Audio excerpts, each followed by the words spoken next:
సుస్పష్టంగా మీరు చూడండి. కేసీఆర్ టైంలో ఏమేమి పేపర్ లీకేజ్ లేని అని చెప్పేసి చాలా క్లియర్గా మెన్షన్ చేసి ఉన్నాం. ఇప్పుడు నేను మీకు లెక్కలతో సహా చెప్తున్నా కదా, ఎప్పుడెప్పుడు జరిగినాయి కూడా మీకు డేట్లతో సహా చెప్తున్నా, సంవత్సరాలతో సహా చెప్తున్నా. 2014లో ఎంసెట్ లీక్, 2016లో ఎంసెట్ లీక్, మళ్ళీ టీఎస్పీఎస్సీ పేపర్ లీక్, మళ్ళీ SSC Hindi paper, Telugu paper, ఎన్ని లీక్లు అయినాయండి. గ్రూప్ 1 క్వశ్చన్ పేపరు ఇలా తప్పులు ఉన్నాయని చెప్పేసి కూడా ఆ రోజు బయటపడ్డాయి. అంటే ఒక పరీక్ష, కనీసం ఒక పరీక్షను కూడా సవ్యంగా మరి ఎగ్జామ్ని నిర్వహించలేకపోయిన కేటీఆర్ ఈరోజు బయటికి వచ్చేసి నోటికి వచ్చినట్టు మాట్లాడడం అసలు సబబా? ఈ దేశంలో ఉన్న ప్రతి ఒక్క యువకుడు, విద్యార్థి గత రెండున్నర నెలల నుంచి అలుపెరగని పోరాటం చేస్తున్నారు. ఒక్కరోజున బయటికి వచ్చిండా? ఈరోజు మోడీ నిన్నొచ్చి మాట్లాడినందుకు ఈరోజు వచ్చి బయటికి మాట్లాడుతుండు. అంటే మోడీకి ఎందుకండి భయపడుతున్నాడు కేటీఆర్? మోడీకి కేటీఆర్కి ఇంటర్నల్గా నడుస్తున్న స్నేహబంధం వల్ల ఈరోజు వరకు బయటికి రాలే. ఇంకోటి, 85 ఏళ్ళ ఖర్గే గారు ప్రధానమంత్రి ఇంటి బయటికి వచ్చి ధర్నాలు చేస్తుంటే సిగ్గు లేకుండా నీ అయ్యా ఇంకా ఫామ్ హౌస్ లో వండుకుండు. నీకేమాత్రం విద్యార్థుల పట్ల చిత్తశుద్ధి ఉందా? పులి కాదండి, పిల్లి కాబట్టి ఇంట్లో వండుకుండు. పులి అయితే బయటకు వచ్చి గాంటిస్తుండే, ఇంకెప్పుడు బయటకు వస్తాడండి? అంటే దేశంలో ఉన్న విద్యార్థులందరూ ఆగమైతుంటే కూడా బయటకు వచ్చి మాట్లాడకపోతే నీ బతికెందుకు ఇంకా? మరి సిగ్గుంటే ఈ రోజు నువ్వు 2 నెలల వరకు ఏ గాడిద పనులు తోమినావు?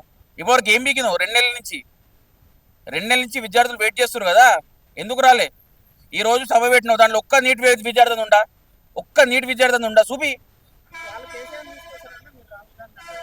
అరే సిగ్గులేనోడా, రాహుల్ గాంధీ దేశ ఎల్ఓపి సాక్షాత్తు ప్రధానమంత్రి ఇంటి బయట కూర్చొని విద్యార్థుల న్యాయం కోసం పోరాడుతుండు.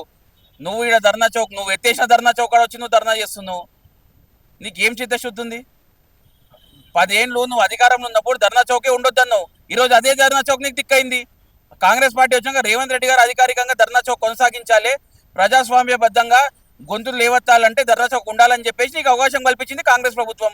ఈరోజు సిగ్గు లేకుండా వచ్చి అదే రేవంత్ రెడ్డి గురించి మాట్లాడుతున్నావు.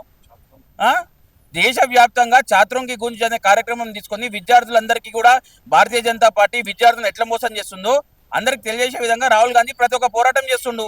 నువ్వేం చేస్తున్నావురా? 2.5 నెలల నుంచి ఇంట్లో వండుకొని ఈరోజు బయటకు వచ్చినావు. సిగ్గుండాలి కదా కేటీఆర్ మాట్లాడే ముందు. నీ పుట్టినరోజు వచ్చి నువ్వు అన్ని అబద్ధాలు చెప్పుకుంటా కూర్చుంటే ఎట్లరా నాయనా? బాబా ఎంత పెద్ద త్యాగం చేసినవరా నాయన! 2.5 నెలలకి వెళ్ళి నీ కంటి కనబడతలేదా విద్యార్థుల ఆక్రోశాలు, విద్యార్థుల ఆర్తనాదాలు వినిపిస్తలేవా?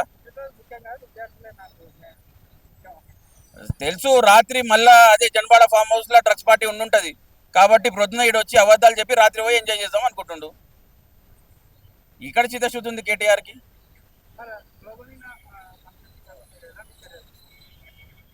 ముందు ఉంది ముసళ్ళ పండగ. తినబోయి రుచులు ముందెందుకు చూసుడు? రానున్న రోజులు ఏం జరుగుతుందో చూస్తారు కదా మీరు. Subscribe us and press the bell icon for more interesting updates.